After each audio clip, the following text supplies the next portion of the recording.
ৰেজাউল কৰিম চৰকাৰলৈ মুকলি সমৰ্থন ঢিঙৰ বিধায়ক আমিনুল ইছলামৰ ৰেজাউল কৰিম চৰকাৰে কোনো ভুল কথা কোৱা নাছিল বা কোনো বেয়া কথা কোৱা নাছিল বুলি এতিয়া ঢিঙৰ বিধায়কগৰাকীয়ে মন্তব্য কৰিছে। এক কথাত কংগ্ৰেছক আক্ৰমণৰ লক্ষ্য কৰি লৈছে আমিনুল ইছলামে। ৰেজাউল কৰিম চৰকাৰৰ পক্ষত ঢিঙৰ বিধায়ক ৰেজাউল কৰিমে কোনো ভুল কথা কোৱা নাছিল বুলি এতিয়া মন্তব্য কৰিছে ঢিঙৰ বিধায়কগৰাকীয়ে। এই মুহূৰ্তৰ এক ডাঙৰ খবৰ, ৰুবহীহাট সমষ্টিত AIUDFৰ প্ৰাৰ্থীয়ে জয়লাভ কৰিব বুলি মন্তব্য কৰিছে বিধায়কগৰাকীয়ে। সমান্তৰালকৈ কংগ্ৰেছক আক্ৰমণৰ লক্ষ্য কৰি লোৱা দেখা গৈছে। কংগ্ৰেছ কেৱল সংখ্যালঘুৰ সমষ্টিতহে লাগি থকাৰ অভিযোগ কৰিছে আমিনুল ইছলামে।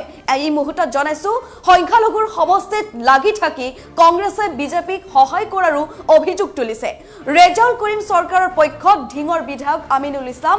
আমি জনাইছো এই মুহূৰ্তৰ এক ডাঙৰ খবৰ, আক্ৰমণৰ লক্ষ্য কৰি ললে ঢিঙৰ বিধায়কগৰাকীয়ে কংগ্ৰেছ কেৱল সংখ্যালঘুৰ সমষ্টিতহে লাগি থকাৰ অভিযোগ কৰিছে। সংখ্যালঘুৰ সমষ্টিত লাগি থাকি কংগ্ৰেছে বিজেপিক সহায় কৰাৰো অভিযোগ তুলিছে ঢিঙৰ বিধায়ক আমিনুল ইছলামে। এই মুহূৰ্তত পুনৰ জনাইছো যে 2026ৰ নিৰ্বাচনত অসমত AIUDFৰ দল হ'ব কিং মেকাৰ। একেদৰে বিৰোধী দলৰ উপদলপতি হ'ব AIUDFৰ পৰা। এই মন্তব্য কৰিছে আমিনুল ইছলামে। প্ৰাক্তন মুখ্যমন্ত্ৰী তৰুণ গগৈৰ দিনত মুছলমানসকলক বাংলাদেশী সজোৱা হৈছিল বুলি তেওঁ কৈছে, যাৰ বাবে এতিয়া বিজেপিয়ে তেওঁলোকক উচ্ছেদ কৰি আছে বুলিও মন্তব্য কৰিছে ঢিঙৰ বিধায়কগৰাকীয়ে।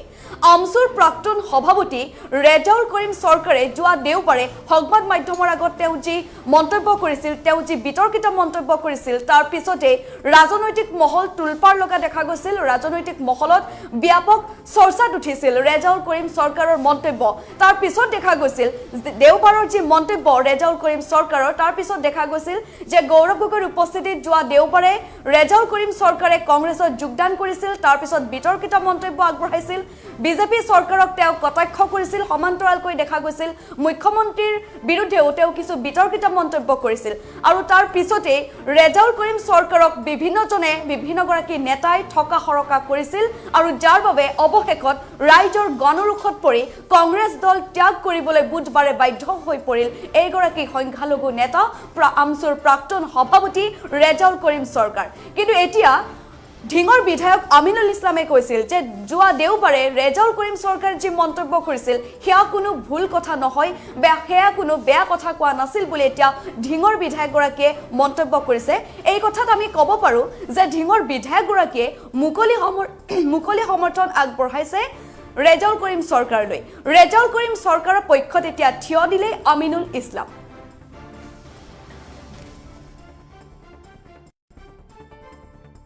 AIUDF দল হয়তো ইয়াত বিপুল ভোটত জয়ী হ'ব, কমেও 80,000 পৰা 90,000 ভোটৰ ব্যৱধানত জয়লাভ কৰাৰ আজি এটা পৰিস্থিতি আহি পৰিছে।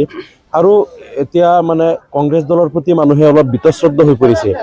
কংগ্ৰেছ দলে বিগত দিনত আমাৰ মাইনৰিটি মানুহৰ প্ৰতি যিমান অন্যায় কৰিছে, এই যে যিসকল মানুহ চৰকাৰী ভূমিত বা চৰ চাপৰিত যিসকল ভূমিহীন লোক, গৰাখহনীয়া আক্ৰান্ত লোক ইয়াত 50, 60, 70, 80 বছৰ ধৰি বসবাস কৰি আছে, সেই লোকসকলক কংগ্ৰেছ দলে বাৰে বাৰে তেওঁলোকক প্ৰতাৰণা কৰিছে, তেওঁলোকৰ পৰা ভোট লৈছে, মাটিৰ পট্টা দিম বুলি প্ৰতিশ্ৰুতি দি পেলাই কিন্তু কোনোদিন দিয়া নাই। যাৰ কাৰণে আজি বিজেপি দলে এই সকলো মানুহবিলাক উচ্ছেদ কৰি তেওঁলোকক আজি এটা মানে সৰ্বনাশ এটা পৰিস্থিতিলৈ তেওঁলোকক ঠেলি দিছে।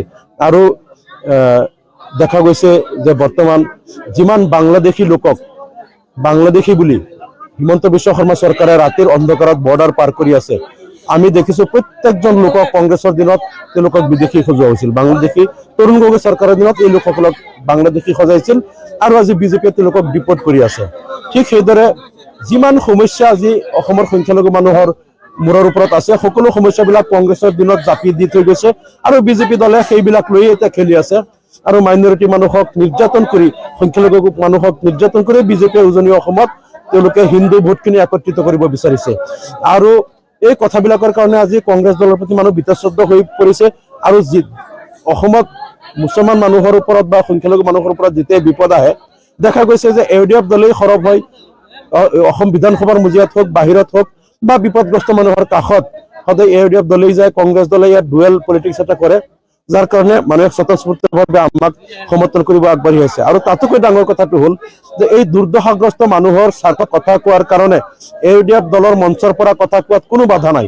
আমাৰ AIUDF দলৰ বিধায়ক বা নেতাসকলে সদায় এই লাঞ্ছিত, বঞ্চিত আৰু উচ্ছেদিত আৰু নিৰ্যাতিত নিপীড়িত মানুহৰ পক্ষত কথা কৈ আছো আৰু কংগ্ৰেছ দলৰ পৰা তেওঁলোকৰ নেতা খুদিলে কয় যে আমাৰ দলৰ পৰা পাৰমিশন নাই কথা ক'ব নোৱাৰো এই কথাবিলাকে এতিয়া মানুহৰ অন্তৰত কিছু প্ৰভাৱ বিস্তাৰ কৰিছে আৰু শেহতীয়া উদাহৰণটো হ'ল ৰেজাউল কৰিম চৰকাৰ আমচুৰ সদ্য পদত্যাগী সভাপতি ৰেজাউল কৰিম চৰকাৰে পৰহি কংগ্ৰেছত যোগদান কৰিলে আৰু তেওঁ যেটো কথা কৈছিল এই কথাটো সাংঘাতিক কিবা ভুল কথা কোৱা নাছিল তেওঁ কৈছিল যে শিৱসাগৰ যেনেকুৱা উন্নত ধুবুৰী তেনেকুৱা উন্নত হ'ব লাগে বা যোৰহাট বৰপেটা একে লেভেলৰ উন্নত হ'ব লাগে অৰ্থাৎ অসমত কোনো অঞ্চলগত বৈষম্য থাকিব নালাগে সকলো এলেকাৰ সমান উন্নতি হ'ব লাগে সকলো এলেকাৰ জনসাধাৰণ সমানভাৱে শিক্ষিত আৰু সুবিধাপ্ৰাপ্ত হ'ব লাগে তেওঁ এনেকুৱা এটা উদ্দেশ্যত কথাটো কৈছিল আমি যে গম পাইছো কিন্তু তেওঁ কংগ্ৰেছ দলৰ পৰা যেনেকৈ বিজেপিৰ এজেণ্ট সজোৱা হ'ল আৰু তেওঁৰ ওপৰত যেনেকৈ একশ্যন লোৱা হ'ল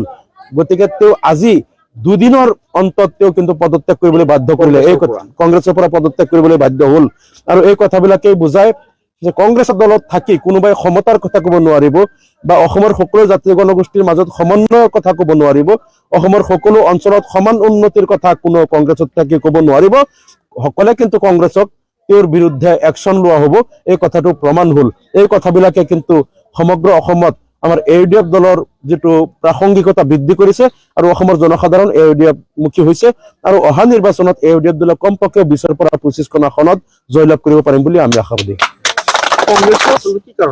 কংগ্ৰেছে AUDFক নোলোৱাৰ কাৰণটো হ'ল AUDF দল যদি এবাৰ চৰকাৰত আহি যায় কংগ্ৰেছে ভালকৈ জানে যে AUDF দল চৰকাৰত আহিলে তেওঁলোকে চৰকাৰৰ অংশীদাৰ হিচাপে চৰচাপৰি লোকক মাটিৰ পট্টা দিয়াব আৰু যিবিলাক ভূমিহীন লোক অন্যান্য পৰিত্যক্ত চৰকাৰী ভূমিত আছে তেওঁলোকক মাটিৰ পট্টা দিয়াব যিসকল গৰাকৰণে আক্ৰান্ত লোক তেওঁলোকক মাটিৰ সংস্থাপন দিব তেওঁলোকক মাটি দিবই লাগিব আৰু যিসকল লোকক অন্যায়ভাৱে ডিভোটাৰ সজাই ৰখা হৈছে তেওঁলোকৰ ডিভোটাৰ সমস্যাৰ পৰা তেওঁলোকক পৰিত্ৰাণ দিয়া হ'ব ডিটেনশ্যন কেম্পত বন্দী মানুহবিলাকক মুকলি কৰি দিব লাগিব আৰু নাগৰিকত্বৰ যিসকল ভাৰতীয় নাগৰিকৰ বিৰুদ্ধে বিদেশী ন্যায়াধিকৰণত মিছা গোচৰ ৰুজু কৰা হৈছে গোচৰবিলাক প্ৰত্যাহাৰ কৰিব লাগিব আৰু জনসংখ্যা অনুপাতে চাকৰি দিওঁতে অসমৰ সকলো মুছলমান সমন্বিত সকলো জনগোষ্ঠীয়ে সমান সুবিধা লাভ কৰিব লাগিব আৰু চৰকাৰৰ অংশীদাৰ হিচাপে AUDF দলে এই কামখিনি বাধ্যতামূলক হিচাপে কৰাব আৰু এবাৰ যদি AUDF দল ক্ষমতাত আহি পেলাই এই সমস্যাবিলাক চিৰতৰে সমাধান কৰি দিয়ে তেনেহলে অসমৰ সংখ্যালঘু সমন্বিতে পিছপৰা জনগোষ্ঠীসমূহে আজীৱন AUDF দলকে সাপোৰ্ট কৰিব আৰু কংগ্ৰেছ দলে যে এই মানুহবিলাকক বিপদত ৰাখি মুছলমান মানুহৰ নাগৰিকত্বক সমস্যাৰ মাজত ঠেলি দি তেওঁলোকক ডি ভোটাৰ সজাই তেওঁলোকক NRC নামত হাৰাশাস্তি কৰি যে তেওঁ ভয়ৰ ৰাজনীতি কৰে তেওঁলোকক সংকাত ৰাখি তেওঁলোকক ভয় দেখুৱাই ৰাজনীতি কৰে এই ৰাজনীতি চিৰকালৰ কাৰণে উকলি যাব গতিকে তেওঁলোকে AUDF দলক ক্ষমতাত নলয় তেওঁলোকে AUDF লগত মিত্ৰতা নকৰে বহুত মানে কংগ্ৰেছ দলৰ এতিয়া যেটো আমি লক্ষণ দেখা পাইছো কংগ্ৰেছ দলে দহকৰ ঘৰ স্পৰ্শ কৰাৰ কোনো সম্ভাৱনা নাই কাৰণ 10খন আসন পোৱাৰ সম্ভাৱনা নাই কাৰণ ইয়াত দেখা গৈছে যে উজনি অসমত বা যিখিনি হিন্দু বা ট্ৰাইবেল অধ্যুষিত সমষ্টি আছে